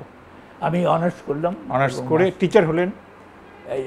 আমাদের সময় চাকরির কোনো অসুবিধা ছিল না, চাকরি পাস করলেই কোনো না কোনো চাকরি পেতে। তো আমি পরীক্ষা দিয়ে কোন কলেজে যাব দরখাস্ত করলাম হরগঙ্গা কলেজে, সেখানে তাকে চাকরির জন্য মনোনীত হলাম। তখন আপনার আব্বা নিশ্চয়ই বিশেষভাবে হতাশ হলেন। হ্যাঁ, আবার দেবেন্দ্র কলেজ মানিকগঞ্জ, সেখানেও পেলাম। তো হরগঙ্গা কলেজেই গেলাম, ওখানে কয়েক মাস থাকলাম। ইতিমধ্যে তখন আমার পরীক্ষার ফল বেরোয়নি।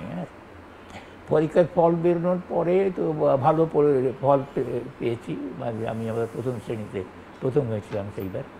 তো এরপরে কোথায় এসে করবো, জগন্নাথ কলেজে চাকরি খালি হয়েছে। তো জগন্নাথ কলেজে ইন্টারভিউ দিতে গেলাম। তো জগন্নাথ কলেজে তখন আবার একটা নিয়ম ছিল, জগন্নাথ কলেজ কিন্তু হট্টগোল, মানে হাট, এবং ঘিও বলে একটা শব্দ দিত, বুঝছো, টিচারদেরকে ঘিও বলে একটা, ঘিও। হ্যাঁ, মুনির চৌধুরী কিছুদিন আগে ওইখানে ছিলেন আর কি, ওই ঢাকা বিশ্ববিদ্যালয়ে আসার আগে। তো ঘিও বলে তার ক্লাসে আওয়াজ দিয়েছিল। উনি আবার বলেছেন কোনো দেখেন নাই কে বলেছে, যে জায়গা থেকে উঠেছে ওখান থেকে একজনকে ডেকেছে, এই তুমি আসো। তাকে বলেছে ঘিও সম্বন্ধে তুমি বলো ইংরেজিতে, 2 মিনিট বলো। তো নার্ভাস হয়ে গেছে। তো ঘিও আর আমাদের সময় ছিল না, কিন্তু আমাদের সময় যেটা হচ্ছিল সেটা হচ্ছে যে ডেমনস্ট্রেশন দিতে হতো। তো আমরা পরীক্ষার ক্লাসরুমে ডেমনস্ট্রেশন দেবে যে ক্যান্ডিডেট, আর ওখানে প্রিন্সিপাল, আবার টিচাররা, ছাত্ররা তো আছেই। তো আমাকেও ডেমনস্ট্রেশন দিতে হতো।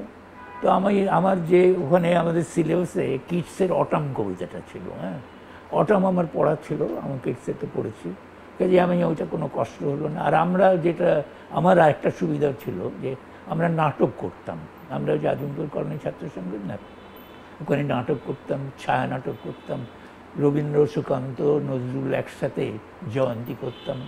তো আমার বক্তৃতা দিতে অভ্যাস ছিল। আবার সলিমুল্লাহ হলে প্রথম বর্ষে ভর্তি হওয়ার বছরে আমি নির্বাচিত হয়েছিলাম। তো ওখানে ছাত্র সংসদে নির্বাচিত হয়েছি, মাইক্রোফোনে কথা বলি, কাজেই আমার কোনো প্রবলেম না। জগন্নাথে ভর্তি হয়ে গেলাম। তারপরে ইউনিভার্সিটিতে আমার আগে ইউনিভার্সিটিতে তখন ভর্তি চাকরি পাওয়া কঠিন ছিল, কেননা পদ নির্দিষ্ট ছিল। কেউ যদি রিটায়ার করতেন বা কেউ যদি মারা যেতেন তাহলে খালি হতো সেই পদে। আমার আগে ইসে ছিলেন, লেকচারার ছিলেন আমাদের 2 বছরের সিনিয়র আবু জাফর ওবায়দুল্লাহ। হ্যাঁ, তো ওই ওবায়দুল্লাহ আবার সিভিল সার্ভিস পরীক্ষা দিয়ে চলে গেলেন, খুব ভালো রেজাল্ট করলেন, বোধহয় দ্বিতীয় হলেন। তো চলে গেলেন, তো ওই জায়গায় খালি হলো। টার্নার সাহেব ওই যে আমাদের দিয়ে উনি আমাকে তার ক্লার্ককে দিয়ে ফোন করাইয়েছেন ইয়ের কাছে যে ওকে আসতে বলো। তো উনি আমি গেলাম, তো কিন্তু তখন শেখ টার্নার সাহেব আবার বদলি হয়ে চলে গেলেন রিটায়ার করে। তখন সাজ্জাদ সাহেব এলেন, সৈয়দ সাজ্জাদ হোসেন, তিনি আবার আমাকে নিয়ে নিলেন আর কি অ্যাডহক। তো কোনো ইউটি পরীক্ষা ছিল না, আমি বিশ্ববিদ্যালয়ের শিক্ষক হয়ে গেলাম। কত সালে স্যার? এইটাই আমি না পাস করলাম 56 সালে, 1957 সালে। 52 সালে ভর্তি হয়েছি, তখন তো সেশন জানতাম নেই। 52 সালে ভর্তি হয়েছি, 56 সালে বেরিয়ে গেছি। 56 সালে ওইসব কলেজে 2 কলেজে ঘুরে 57 সালের অক্টোবরে আমি ঢাকা বিশ্ববিদ্যালয়ে এই লেকচারে জয়েন করলাম। তাতে আমার বেতন কমে গেল। বেতন কমে গেল, তখন বেতন ছিল 250 টাকা লেকচারের। হ্যাঁ, আর জগন্নাথ কলেজেও বেতন 250 টাকা, কিন্তু জগন্নাথ কলেজে একটা নাইট শিফট ছিল। নাইট শিফট করার জন্য আবার অ্যালাউন্স পাওয়া যেত 25 টাকা। তো আমার 275 টাকা ছিল, এখানে এসে 200-250 টাকা নামলাম। কিন্তু ঢাকা বিশ্ববিদ্যালয় তো আমার স্বপ্নের জায়গা। কেন স্বপ্নের জায়গা সেটা একটা বলি। বলেন। একটা স্বপ্ন হচ্ছে যে গ্রন্থাগার, আমার তো বইয়ের নেশা, এবং আমি দেখলাম যে এই যে আমি লেকচারার হলে আমার প্রথম যেটা সুযোগ হবে সেটা হলো অবাধে লাইব্রেরির ভেতরে, আগে লাইব্রেরির ভেতরে যেত না, স্লিপ দিয়ে বই আনতে হতো। তো ওইটা একটা, এত বড় গ্রন্থাগার ঢার নেই। দ্বিতীয় হচ্ছে যে শিক্ষকরা আমাকে পড়িয়েছেন তাদের সঙ্গে আমি ওঠা বসা করতে পারবো। তৃতীয় যেটা বিবেচনা, সেটাও খুব গুরুত্বপূর্ণ, যে ঢাকার বাইরে যেতে হবে না, কোনো ট্রান্সফার নেই। আর চতুর্থ যেটা, সেটা হলো যে অনেক ছেলে মেয়ের সাথে মিশতে পারবো। এই সব বিবেচনায় আমি ঢাকা বিশ্ববিদ্যালয়ের চাকরিটাই মনে করলাম আমার হয়ে গেছে কাজ, আমার আর কোনো এদিক সেদিক তাকাতে হবে না। আমি ওই যে ঢুকেছি, আর আমি অন্য কোনো পদে আকৃষ্টও হই নাই বা যাইও নেই, ভাবিও নেই, এইখানেই ঢুকেছি, এইখান থেকেই। আপনি উচ্চশিক্ষার্থে বিদেশে গেলেন, এটাকে বিলেতে গেলেন? বিলেতে গেছি দুবারই। দুবারই একবার গেছি 59 সালে, আরেকবার গেছি 65 সালে। পিএইচডি করলেন ওখান থেকে? হ্যাঁ। তো আমরা ওই বিশেষ করে 59 সালে গেলাম ব্রিটিশ কাউন্সিলের একটা স্কলারশিপে, ওইটা ছিল 10 মাসের, সেখানে পোস্ট গ্রাজুয়েট ডিপ্লোমা করলাম লিডসে। এবং এইখানে বলি যে লিডসে গিয়েই আমরা কিন্তু একটা প্রাদেশিক জায়গায় ছিলাম, ঢাকা তো গ্রামের মতো। তো লিডসে গিয়ে আমি একটা প্রথম বড় জগতের সন্ধান পেলাম, এবং এখানে নানান মতবাদের যে আলোচনা, তখন অ্যাংরি ইয়াং ম্যানদের যুগ, তারা ক্যাপিটালিজমের বিরুদ্ধে একটা সংগ্রাম করছে। তো ওই লিডস আবার ছিল বামপন্থীদের ঘাঁটি। তো ওইখানে এই যে তাদের বক্তব্য এগুলো শুনে, এবং আর্নল্ড কেটেল বলে একজন ভদ্রলোক ছিলেন, উনি মার্কসিস্ট, এবং উনি ইংরেজি নভেল ইতিহাস লিখেছেন মার্ক্সের দৃষ্টিতে। ওনার বক্তৃতা শুনলাম, আমরা দৃষ্টিভঙ্গিটা বদলে গেল, এবং আমি যে এই বামপন্থার সন্ধান সেটা কিন্তু ওই দিল্লিতে গিয়েই পেয়েছি, বিশেষ করে ওই লিডসে গিয়ে 59 সালে। তারপরে আবার পিএইচডি করলেন? আবার পিএইচডি করলাম 5 বছর পরে। তখন আবার নিয়ম ছিল, একবার বিদেশে গেলে 5 বছর তুমি যেতে পারবে না। তখন আমরা আবার 5 বছর পরে কমনওয়েলথ স্কলারশিপ, এইবার আমি গেলাম লেস্টারে, এবং লেস্টারে গিয়ে আমাদের পিএইচডি করার সময় আবার এক সংকট দেখা দিয়েছিল, মানে তাত্ত্বিক সংকট। সেটা হলো, আমরা তো কোনো খবর রাখি না, কে ওখানে কী ধরনের কাজ হচ্ছে, সেটা আগেই হয়ে গেছে কিনা। তো আমার শিক্ষক স্যার ডক্টর খান স্যার মুর্শিদজি, উনি যে ইয়েটস এবং ইন্ডিয়া এই বিষয়ে পিএইচডির কাজ আরম্ভ করেছেন। আরম্ভ করার কিছুদিন পরে ওনার সুপারভাইজার বলছেন, তোমার তো ক্ষতি হয়ে গেল। কী হলো স্যার? আমি তো আরেকটা এক্সামিনার হয়ে গেছি, দেখি আরেকজনের এই বিষয়ে থিসিস করছে।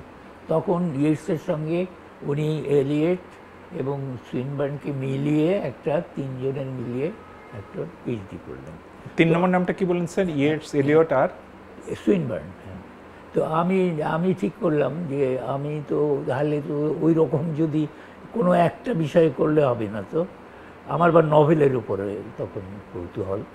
তো আমি জোসেফ কনরাডের উপর করব। কনরাড কিন্তু আমাদের পাঠ্য ছিল না, আমরা খুব গ্রাম্য ছিলাম, বুঝছো।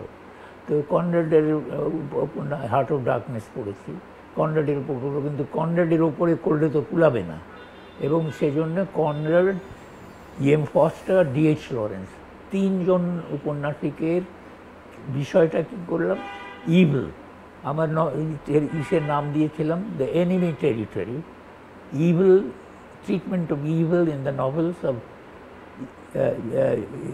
Joseph Conrad, M Forster and D H Lawrence. তো এই তিনজনের সবগুলো উপন্যাস পড়ে আমার খুবই কষ্ট হয়েছে, কিন্তু আমি খুব আনন্দ পেয়েছি পরে যে এইটা একটা আমার নতুন জগৎ খুলে গেছে। কিন্তু স্যার আপনি তো কথা সাহিত্যিক হতে চেয়েছিলেন, ঔপন্যাসিক হতে চেয়েছিলেন, গল্পকার হতে চেয়েছিলেন। স্যার 53 সালের হাসান হাফিজুর রহমানের 21শে ফেব্রুয়ারি সংকলনের তো আপনার লেখা ছিল। সলিমুল হল বার্ষিকীতে আমার লেখা ছিল। আর হাসান হাফিজুর রহমানের 21শে সংকলনে আপনার লেখা ছিল না, আমার লেখা তখন আমি সাহিত্যের ক্ষেত্রে পরিচিত না। আপনি তো ছোট গল্প লিখতেন। ছোট গল্প লিখতাম, হ্যাঁ, মাহেনওয়া পত্রিকাতে লিখতাম। তাহলে এই যে অনেক উপন্যাস পড়তে হলো, সেটা কি আপনাকে আরো বড় উপন্যাসিক হতে সাহায্য করলো না কেন? হ্যাঁ, এটা খুব আমার কাছে এইটাও একটা জিজ্ঞাসা, দুই কারণে। একটা কারণ হচ্ছে তোমরা যারা সাহিত্য চর্চা করো তারা এত এখানে নিবেদিত চিত্ত, আমার কিন্তু আবার নিবেদিত চিত্রটা হচ্ছে মানে অধ্যাপনায়। এবং অধ্যাপনার আমি এটা দেখেছি যে সাহিত্যের অধ্যাপনা এবং সৃষ্টিশীল সাহিত্য চর্চা এটা পরস্পর বিরোধী জায়গায় চলে যায়। কেননা আমি যখন অধ্যাপনা করি তখন সেটাকে বিশ্লেষণ করি, একটা টেক্সটকে বিশ্লেষণ করি, আর যখন আমি উপন্যাস লিখব বা গল্প লিখব তখন এটাকে আমি সংশ্লেষণ করব। তো এই যে বিশ্লেষণ এবং সংশ্লেষণ এটা পরস্পর বিরোধী। তো এই জন্য আমার এইটা দেখলাম যে এটা সংশ্লেষণ, আমি কবিতা লেখার কখনো চেষ্টা করিনি, এই জন্য যে আমি মনে করি যে ওটা আমি পারবো না। তো আমি ওই গদ্য লেখারই চেষ্টা করলাম, গল্প লিখলাম, ভাবছিলাম উপন্যাস লিখব, কিন্তু দেখলাম যে আমার মন বিশ্লেষণের দিকে চলে গেছে। এবং আমি দেখলাম যে আমি যে সাহিত্যের যে মান, গল্পের বলি, উপন্যাসে বলি, যেগুলো আমি পড়াই, ওর কাছাকাছিও আমি যেতে পারবো না। আমার কাজে আমার আরেকটা অসুবিধা, আমার অভিজ্ঞতা নেই। যে মধ্যবিত্ত বলয়ের মধ্যে, আমরা খুব সংকীর্ণ বলয়ের মধ্যে, ওই ওই ওই যে আজিমপুর কলোনি আর ওই বিশ্ববিদ্যালয়ের বাইরে কোনো অভিজ্ঞতা নেই। তো অভিজ্ঞতা নেই, সেই জন্য আমি ওইখানে আটকে গেলাম। এবং আমি মনে হলো যে এর চাইতে প্রবন্ধ লেখা ভালো, এবং প্রবন্ধ সাহিত্য হতে পারে, এই প্রবন্ধের দিকে চলে গেলাম। আমি আর এইখানে বলি একটা কথা, যে এই ম্যাট্রিক পরীক্ষা দিতে গিয়ে আমার সৈয়দ শামসুল হকের সাথে পরিচয় হলো। হ্যাঁ, সৈয়দ শামসুল হক আর আমরা ম্যাট্রিক একসাথে পরীক্ষা দিচ্ছি। ও এসছে কলেজের স্কুল থেকে, আমি এসছি সেন্ট গ্রেগরিজ থেকে, আবার ওই একসাথে সিট পড়েছে পাশাপাশি। তো দেখলাম একটা সপ্রতিভ ছেলে, বেশ সুন্দর সুন্দর লিখে যাচ্ছে, এবং অত্যন্ত সপ্রতিভ। তারপরে আর তার সাথে দেখা নেই, কেননা সে চলে গেছে বোম্বেতে, আর আমি এখানে পড়ছি সেন্ট গ্রেগরিজে। আর শামসুল হক লেখক হওয়ার জন্য যেরকম আত্মত্যাগ করেছে, পড়াশোনা ছেড়ে দিয়েছে, বোম্বে চলে গিয়েছে, লেখক হয়েছে, আমার তো পক্ষে ওইটা সম্ভব না। আমি পরিবারের বড় ছেলে। ফজলে লোহানীর অগত্যা পত্রিকার সঙ্গে কি আপনার যোগ ছিল? অগত্যা পত্রিকার সাথে আমার পাঠক হিসেবে যোগ ছিল না। আর ওই সৈয়দ শামসুল হক প্রথম যেদিন গল্প পড়ে শোনালেন, ওই আসরটাতে কি আপনি যেতেন? না, ওইটাতে যেতেন না। আমি ওখানে পাকিস্তান সাহিত্য সংসদের দু একটা অনুষ্ঠানে গেছি, কিন্তু আমি একটু আউটসাইডার ছিলাম, এই অর্থে যে আমি কিন্তু ঢাকা কলেজে পড়ি নাই, জগন্নাথ কলেজে পড়ি নাই, আমি একটা ছোট কলেজে পড়েছি, সেইখানে সাহিত্যের কোনো ই নেই। আচ্ছা স্যার, এখন আমি একটু, এতদিন পরে স্যার মুক্তিযুদ্ধকে কেমন দেখেন? মুক্তিযুদ্ধকে তো ভয়ঙ্কর, যখন মুক্তিযুদ্ধ যে যুদ্ধ হবে এইটা পরে আমরা বুঝেছি। প্রথম দিকে তো যেরকম ধারণা ছিল যে একটা তারা একটা আলোচনা করছে, হেন তেন করছে। 23শে মার্চ তখন এটা লেখক শিবির যেটা হয়েছে, তখন লেখক সংগ্রাম সংঘ ছিল নাম, হ্যাঁ। তার পক্ষ থেকে বাংলা একাডেমিতে আমরা একটা বাংলা একাডেমির মিলনায়তনে ওই মূল ভবনের একটা সেমিনার করেছি। বিক্ষিপ্ত শিল্পী সমাজ নামে একটা পোস্টার দেখা যায়, মিছিলের ছবি দেখা যায়। ওইটা আরেকটার ওরা করছে শহীদ মিনারে, আমরা আবার এখানে করছি বাংলা একাডেমি। বাংলা একাডেমিতে আলোচনা। প্রফেসর হাবিবুল্লাহ আমাদের সভাপতি ছিলেন শিক্ষক সমিতির। এখানে ভবিষ্যতের বাংলা কি হবে এই নিয়ে আমরা আলোচনা করি। আমার স্পষ্ট মনে আছে আমার বিষয় ছিল ভবিষ্যতের বাংলা হবে ধর্মনিরপেক্ষ বাংলা। তো এইসব কথা আমরা ওখানে আলোচনা করছি। তারপরে 25শে মার্চে যখন এটা শুরু হলো, তখন তো সেই রাত্রে তো কেউ আমরা ক্লাবে যেতাম, প্রত্যেক দিনই ক্লাবে যেতাম, সভা সমিতি করতাম, মিছিলও করেছি। তো 25শে মার্চে ওই যে চলে এসছি, কিছু হলো না, ছাত্ররা বললো যে স্যার ক্র্যাকডাউন হবে। তখন আমরা বাসায় চলে এলাম, রাত্রে তো শুরু হলো। তো তখন আপনি কোন বাসায়? তখন আমরা ইসের বাসায়, উদয়ন স্কুল যে তার পেছনে, অর্থাৎ জগন্নাথ হল আর উদয়ন স্কুলের মাঝখানে এই বাসাটা। তাহলে 25শে মার্চে তো আপনার জন্য ভয়াবহ রাত গেছে। ভয়াবহ, মানে এই যে অবিশ্বাস্য রকম আওয়াজ হচ্ছে, দূরে জয় বাংলা ইত্যাদি আওয়াজ হচ্ছে। 25শে মার্চের ভয়াবহতার, রাত্রের ভয়াবহতার পরের দিন সকালে বুঝেছি। সেদিন হচ্ছে যে জগন্নাথ হলের, আমাদের তো জগন্নাথ হলের ওখান থেকে এবং সলিমুল্লাহ হল থেকে পলাতক রাত্রের আক্রমণে বেঁচে গেছে তারা কয়েকজন এসে আশ্রয় চাইল আমাদের নিজেদের বাসাতে। আবার আমাদের এক সহকর্মী, ওদের বাসা ছিল বিনীত ওয়াজিউর রহমান, ওনার নাম, IUR-এর অধ্যাপক। ওদের বাসা ছিল জগন্নাথ হলের কাছে, নিকটতম যে বাসাটা। 3 তলা থেকে উনি দেখছেন, ওই দৃশ্যটা দেখলেন, যেই দৃশ্যটাতে ওই সারবদ্ধ করে হচ্ছে, তাদেরকে লাশের খোঁড়ানো হচ্ছে, তারপরে তাদের পটপট গুলি করে মেরে ফেললো, যেটা ইঞ্জিনিয়ারিং ইউনিভার্সিটির একজন শিক্ষক নুরুল্লাহ যেটা ধারণ করেছেন। ওই ছবিটা দেখে কাঁপতে কাঁপতে আমাদের বাসায় এসেছে যে আমি কী দেখে এলাম। তখনই বুঝলাম যে কী ভয়াবহ হয়েছে। তারপরে 26শে রাত কাটলো, ইয়াহিয়া খানের বক্তৃতা শুনলাম। 27শে মার্চ যখন কারফিউ তুলে নিল, তখন আমরা বেরিয়ে গেছি। আমরা যে বাসা ছেড়ে বেরিয়েছি আর ঢুকিনি, এবং আর ঢুকেছি সেই 16 ডিসেম্বরের পরে। হ্যাঁ, তো এই জন্যই বেঁচে গেছি, কেননা ওই আলবদর, তারপরে টিক্কা খান ইত্যাদি নানা জায়গাতে। টিক্কা খান যাওয়ার আগে যে 6 জন শিক্ষককে সতর্ক করে দিয়ে গেছিলো 1 সেপ্টেম্বর, হ্যাঁ, মালিকের কাছে ক্ষমতা দিয়ে, গভর্নরের ক্ষমতা দিয়ে টিক্কা খান চলে যাচ্ছে। খুব ধূর্ত লোক সে। 6 জন শিক্ষকের আপনি একজন? আমি একজন, এবং আমি বেঁচে আছি, আর 5 জন চলে গেছেন আর কি তারা।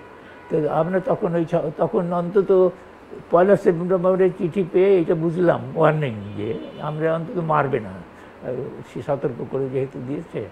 কিন্তু আবার 14ই ডিসেম্বরে যা আলবদরদের তালিকা, ওই তালিকায় আমার নাম ছিল, কিন্তু আমি বেঁচে গেছি এই জন্য যে আমার ঠিকানা জানতো না। আমি তো আর ইউনিভার্সিটির এলাকায় নাই, তো ঠিকানা জানতো না, কাজে আমাকে খুঁজে পাইনি। তো মুক্তিযুদ্ধ হচ্ছে একদিকে আমাদের যে কঠিন সময়, সবচেয়ে কঠিন সময়, আরেকটা হচ্ছে সবচেয়ে গৌরবের সময়। এবং আমরা কিন্তু প্রথম লাইন, আমরা কিন্তু বিপদের মধ্যে ছিলাম, আতঙ্কের মধ্যে ছিলাম, কিন্তু আমরা কিন্তু সাহস হারাইনি। কেন হারাইনি? সেটা হলো যে আমাদের জানতাম যে আমরা অনেকেই সকলেই একসঙ্গে আছি, যে যুদ্ধ চলছে, যে আমি একা না, আমার বিপদটা আমার একা না, সারা দেশের মানুষের বিপদ, এবং এই যুদ্ধে আমরা অবশ্যই জিতব। আর ওই বিদেশি বেতার কেন্দ্র থেকে শুনছি, আর ওই আমরা গ্রামে চলে গেছি, আবার স্বাধীন বাংলা বেতার কেন্দ্র থেকে শুনছি। তো আশা ছিল, কিন্তু আতঙ্কও ছিল। তবে ওইটা আমাদের গৌরবের সময় যে সেটা, কিন্তু যেটা হলো, যেটা আমাদের হতাশাজনক, স্বাধীনতার পরেই কিন্তু বুঝলাম যে ওই যে সমষ্টিগত স্বপ্নটা ছিল, ওইটা কিন্তু নেই, ব্যক্তিগত হয়ে গেছে। এবং ব্যক্তিগত স্বপ্নের পদাঘাতে এই যে সমষ্টিগত মুক্তির স্বপ্ন, সেটা মনে হলো চূর্ণ বিচূর্ণ হয়ে গেল। লুটপাটের দৃশ্য দেখতে থাকলাম এবং হতাশা তখন থেকে দেখা দিতে থাকলো। স্যার, আপনি তো সবসময় একটা সাম্যবাদী সমাজ, বৈষম্যহীন সমাজের স্বপ্ন দেখেছেন। তারপরে যখন 1990 সালের দিকে সোভিয়েত ইউনিয়নের পতন ঘটলো, সোভিয়েত ইউনিয়ন ভেঙে টুকরা টুকরা হয়ে গেল, সমাজতন্ত্র, লেনিনের মূর্তি ভাঙা হলো, এখন পৃথিবীতে তো এখন আরও ডানপন্থা, আপনি সেটা আমেরিকায় বলেন, ইউরোপে, রাশিয়ায়, আমাদের প্রতিবেশী দেশে, আপনি হতাশ হন না স্যার? না, হতাশ হই না এই জন্য যে আমি মনে করি যে আমি বুঝে ফেলেছি, ওই যে ওই লিডসে গেলাম না, তখন থেকে বুঝে ফেলেছি যে এইটা হচ্ছে পুঁজিবাদী উন্নয়নের প্রতিফল। এই যে বৈষম্য বাড়ছে, বিচ্ছিন্নতা বাড়ছে, জলবায়ু পরিবর্তন হচ্ছে, গণহত্যা চলছে এবং এক নায়কত্ব চলছে, এক ব্যক্তি বড় হচ্ছে, তার কারণ হচ্ছে পুঁজিবাদী উন্নয়ন। এবং এই উন্নয়নে এটার পরিবর্তন করতে হবে এবং পরিবর্তন সম্ভব। সোভিয়েত ইউনিয়নের পতন কিন্তু আমাকে হতাশ করে না এই জন্য যে আমার মনে হয়েছে প্রথমত যে এইটে সমাজতন্ত্র প্রতিষ্ঠার একটা পরীক্ষার পতন, সমাজতন্ত্রের পতন নয়। আবার আমার এও মনে হয়েছে যে তখন চীন আছে, চীন আবার সমাজতন্ত্রের কথা বলছে, পরবর্তীতে চীনও চলে গেল, কিন্তু আমাকে বুঝলাম যে পুঁজিবাদ পৃথিবীকে বাঁচাতে পারবে না। পুঁজিবাদ পৃথিবীকে, চীন খুব একটা উন্নত দেশ হয়ে গেছে, অনেক অর্থনৈতিকভাবে, সামরিক দিক থেকে খুবই শক্তিশালী দেশ, কিন্তু আমার ধারণা যে ওদের শ্রমজীবী মানুষদের কষ্ট কমে। অবশ্যই সেইটাই তো বাস্তবতা হয়ে দাঁড়িয়েছে যে ওইখানেও এই ব্যবস্থাটা নামে কমিউনিস্ট, কিন্তু আসলে না, আসলে তাদের ওখানে পুঁজিবাদ ঢুকে গেছে এবং বৈষম্য আসছে, করাপশন, দুর্নীতি, যেটা সবচেয়ে বড়, সেটা হচ্ছে শ্রমজীবী মানুষের কোনো। তাহলে আশা কোথায় স্যার? না, আশা হচ্ছে যে সংগ্রাম কিন্তু চলছে এবং আমি মনে করি যে মুক্তির পথ হচ্ছে সংস্কারে কুলাবে না। মুক্তির পথ হচ্ছে সামাজিক পরিবর্তন, সামাজিক বিপ্লব বলবো আমার এটাকে। এবং এই সামাজিক বিপ্লব দেশে দেশে হতে হবে, পুঁজিবাদ দিয়ে কুলাবে না। পুঁজিবাদের জায়গায় সামাজিক মালিকানা, ব্যক্তি মালিকানার জায়গাতে সামাজিক মালিকানা প্রতিষ্ঠিত করতে হবে। এটা যদি না করতে পারি তাহলে আমাদের ভবিষ্যৎ নেই এবং এইটা করার মধ্যেই আমাদের ভবিষ্যৎ নেই। তো সেজন্যে আমি ওই আশা আমি ছাড়িনি, আমি ছাড়বও না যে সামাজিক যে বিপ্লবের যে সংগ্রাম সেইটাই পৃথিবীব্যাপী চলবে। এবং দেখছি তো এখন মানুষ তো বিক্ষোভ করছে এবং মানুষ রাস্তায় নামে, রাস্তায় নামছে, আমেরিকাতেও নামে, ইউরোপে নামে, 50টা রাষ্ট্রে কয়েক লক্ষ লোক বিক্ষোভ করলো, তারাই আবার ট্রাম্পকে করেছিল প্রভাবিত হয়ে। মিডিয়া কিন্তু এই ওয়েপন অফ মাস ডিস্ট্রাকশনে পরিণত হয়েছে এখন, মিডিয়া সমস্ত কিছুকে নিয়ন্ত্রিত করছে, কিন্তু তার মধ্যেও মানুষ আসছে, কিন্তু মানুষ সংগঠিত হতে পারছে না। সংগঠিত না হলে তো কাজ হবে না। স্যার, একটা আপনার বিয়ে হয়েছিল স্যার কত সালে? অনেক আগে, 1962 সালে। 62 সালে। ওনার সাথে পরিচয় হলো কিভাবে? না, আমার স্ত্রী যে নাজমা জেসমিন, সেই তার একটা পরিচয় ছিল যে আমার সহপাঠী লতিফুর রহমান, উনি তত্ত্বাবধায়ক সরকারের প্রধান হয়েছিলেন। তো তার স্ত্রীর ছোট বোন এটা, তো ওই দিক থেকে একটা পরিচয় ছিল। আমার আব্বার সাথে আবার কেমন করে যেন আমার শ্বশুরের একটা যোগাযোগ হয়েছিল। তো এটা পারিবারিকভাবেই হয়েছে, মানে পারিবারিকভাবে হলো। তো উনি তো তার 50 বছর বয়সে মারা গেছেন 1989 সালে, 90 সালে, 89 সালে। তখন আপনারও তো বয়স বেশি না, 54। হ্যাঁ, আপনি খুব সুন্দর একটা লেখা লিখেছিলেন বিচিত্রায়। হ্যাঁ, বন্ধুর মুখচ্ছবি না? হ্যাঁ, বন্ধুর মুখচ্ছবি। এটা খুব আন্তরিকভাবে লিখেছিলাম। এতটা বছর একা একা আছেন স্যার? আমার মেয়েরা আছে, আমার দুটো সন্তান, দুটো মেয়ে, ওরা দুজনেই থাকে এবং এই আমরা তো ওই দুজনেই বাংলাদেশে থাকেন? দুজনেই বাংলাদেশে, আপনি সৌভাগ্যবান। বাড়িতেই থাকে। আপনার 89 বছরের জীবন, আগামী বছর 23শে জুন আপনার 90তম জন্মবার্ষিকী আমরা নিশ্চয়ই সুন্দর করে পালন করব, বাংলাদেশ পালন করবে। এখন এই মুহূর্তে বাংলাদেশ সম্পর্কে, বর্তমানের বাংলাদেশ সম্পর্কে আপনার মূল্যায়ন কি, আর ভবিষ্যতের বাংলাদেশকে কেমন দেখতে চান? বর্তমানের মূল্যায়ন হচ্ছে এই বাংলাদেশ একটা পুঁজিবাদী আমলাতান্ত্রিক রাষ্ট্র এবং পুঁজিবাদী আমলাতান্ত্রিক রাষ্ট্র হিসেবে এই বিকশিত হয়েছে। এই আমলাতান্ত্রিক রাষ্ট্র পাকিস্তান আমলেও ছিল, পুঁজিবাদের বিকাশ পাকিস্তান আমলেও হয়েছে, ব্রিটিশ আমলে তো পুরোপুরি আমলাতান্ত্রিক ছিল। কাজেই রাষ্ট্রের চরিত্রে কোনো পরিবর্তন হয়নি, সমাজে যে সামাজিক সম্পর্ক সেখানেও পরিবর্তন হয়নি, এবং ওই যে চিরস্থায়ী বন্দোবস্তে জমিদার এবং প্রজার সম্পর্ক, ওই সম্পর্কটাই রয়ে গেছে। এইটা হচ্ছে বাস্তবতা। কিন্তু ইতিমধ্যে মানুষ এতগুলো অভিজ্ঞতার মধ্যে দিয়ে গেছে, কত অভ্যুত্থান, স্বাধীনতা সংগ্রাম, সেইগুলো মিথ্যে নয়, এবং সেই অভিজ্ঞতা মানুষের আছে। মানুষ বিক্ষুব্ধ, কিন্তু যেটা নেই সেটা হচ্ছে যে এই যে বুর্জোয়া রাজনীতি যেটাকে আমরা বলি, সেই রাজনীতির দুটো চেহারা বাংলাদেশে, একটা উদারনীতিকদের, আরেকটা হচ্ছে ধর্ম ব্যবসায়ীদের। যে ধর্মের নামে যারা করে, আবার রাজনীতিকভাবে যারা করে, বুর্জোয়া, যথার্থ বুর্জোয়া নিজেদেরকে বলে, দুটোই কিন্তু ফ্যাসিবাদী। এই ফ্যাসিবাদের বিরুদ্ধে মানুষ বিক্ষুব্ধ সারা পৃথিবীতে, আমরাও বিক্ষুব্ধ, বাংলাদেশের মানুষও বিক্ষুব্ধ। যেটার অভাব সেটা হলো যে এর বিরুদ্ধে এই পরিবর্তনের পক্ষের যে শক্তি, সেই শক্তি দুর্বল, সেই শক্তি ঐক্যবদ্ধ নয়, সেই শক্তি পরস্পরের থেকে বিচ্ছিন্ন হয়ে গেছে।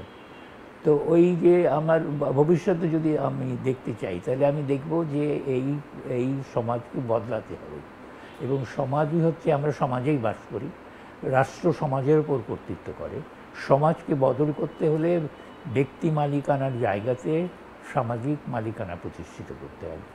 সেই সামাজিক মালিকানা প্রতিষ্ঠিত হবে কি হবে না, তার উপরেই আমাদের ভবিষ্যৎ নির্ভর করছে। আমাদের ভবিষ্যৎ নয়, কিন্তু সারা পৃথিবীর ভবিষ্যৎ নির্ভর করছে যে মালিকানাটা কার হাতে থাকবে। অল্প কিছু মানুষ, এমনি ওয়েলফেয়ার স্টেট যেগুলি আছে, সুইডেন, হ্যাঁ, নরওয়ে, হ্যাঁ, এমনকি ইংল্যান্ডও একসময়, আমরা যখন ইংল্যান্ডে, ওগুলিতে আপনি ভরসা করেন না? না, ওগুলোর উপর ভরসা করেন। ওখানে তো দক্ষিণপন্থীদের এখন হচ্ছে, এবং এখন বলাই হচ্ছে, জাতিসংঘের যে বিশেষজ্ঞরা বলছেন যে রাষ্ট্র নিজেকে গুটিয়ে ফেলেছে, রাষ্ট্র আর ওই কল্যাণমূলক কিছু করতে চায় না। ফলে মানুষ, অসহায় মানুষ এখন সহিংস হচ্ছে, বর্ণবাদী হচ্ছে, উগ্র জাতীয়তাবাদী হচ্ছে, লৈঙ্গিক যে অত্যাচার, নারী যে নির্যাতন, সেইগুলো চলছে, এবং জলবায়ুতে যে পরিবর্তন ঘটছে, যে ধরিত্রী যেভাবে উষ্ণ হচ্ছে, তাতে তারাই বলছেন যে এইটে কদিন আগেই জাতিসংঘের মহাসচিব বলেছেন যে ধ্বংসের শেষ প্রান্তে এসে দাঁড়িয়েছে। তো এইটাকে তো প্রতিহত করতে হবে। পুঁজিবাদের পারবে না, পুঁজিবাদকে পরিবর্তন করতে হবে, এবং পুঁজিবাদের সমালোচনা হচ্ছে, কিন্তু পুঁজিবাদের বিকল্প কি সেটা বলা হচ্ছে না। বিকল্প কিন্তু পুঁজিবাদ তো নিজেকে কারেকশন করারও চেষ্টা করছে, কিন্তু হবে না, তো পারবে না। তাহলে স্যার মানুষকে সংগঠিত করবে কে? মানুষকে সংগঠিত করবে দুই ধরনের মানুষ। এক ধরনের মানুষ হচ্ছে যারা হৃদয়বান, আরেকজনের মানুষ হচ্ছে বুদ্ধিমান। দুটো একসাথেই হতে হবে। হৃদয় দিয়ে অনুভব করতে হবে যে আমরা খুব কষ্টে আছি, বুদ্ধি দিয়ে বুঝতে হবে যে এইটাকে বদলানো দরকার, এবং কীভাবে বদলানো দরকার যে আমি ওইটার উপরে জোর দেব। আমি আর কিছু পথ দেখতে পাই না সামাজিক মালিকানা ছাড়া, যে সেই সামাজিক মালিকানা প্রতিষ্ঠা করার বুদ্ধিটা আসবে, হৃদয় দিয়ে মানুষ বুঝবে, এবং মানুষ সমবেত হবে বাঁচার জন্য। মানুষকে তো বাঁচতে হবে, এবং গ্রহটাকেও বাঁচাতে হবে, এই গ্রহটাকে বাঁচতে হবে, এবং স্বপ্ন ছাড়া তো মানুষ বাঁচে না। মানে কেবল খেয়ে তো মানুষ বাঁচে না, স্বপ্ন ধরতে হয়। তো এই স্বপ্নটাকে ছাড়লে কিন্তু একেবারেই মানে মানুষের একেবারেই অসহায় হয়ে পড়বে। তখন ওই যে সমস্ত সহিংসতা, এই যে উগ্রতা, এগুলো আরও বৃদ্ধি পাবে। এবং উগ্রতা কীভাবে বৃদ্ধি পেয়েছে সেটা আমরা দেখছি। বাংলাদেশের সমাজে নারী ধর্ষণ ছিল আগেও, কিন্তু গণধর্ষণ, আবার এই যে সহিংসতা, স্বামী স্ত্রীকে মেরে ডিপ ফ্রিজের মধ্যে ঢুকিয়ে রেখেছে, এই সমস্ত অকল্পনীয় ঘটনা ঘটছে তো, এবং সেইগুলো ঘটছে পুঁজিবাদের উন্নয়নের কারণ। উন্নয়ন হয়েছে, সেটা পুঁজিবাদী ধরনের। তাহলে স্যার সেই আশাতেই আমরা থাকি যে বুদ্ধিমান মানুষ এবং হৃদয়বান মানুষ, এই দুই একই মানুষ বুদ্ধিমান এবং হৃদয়বান হয়ে উঠবে, এবং সেই মানুষের, সেই সমাজের, সেই সুন্দর পৃথিবীর আশা দিয়ে আজকে শেষ করি স্যার। আপনাকে অনেক ধন্যবাদ, আমি অনেক কথা বললাম।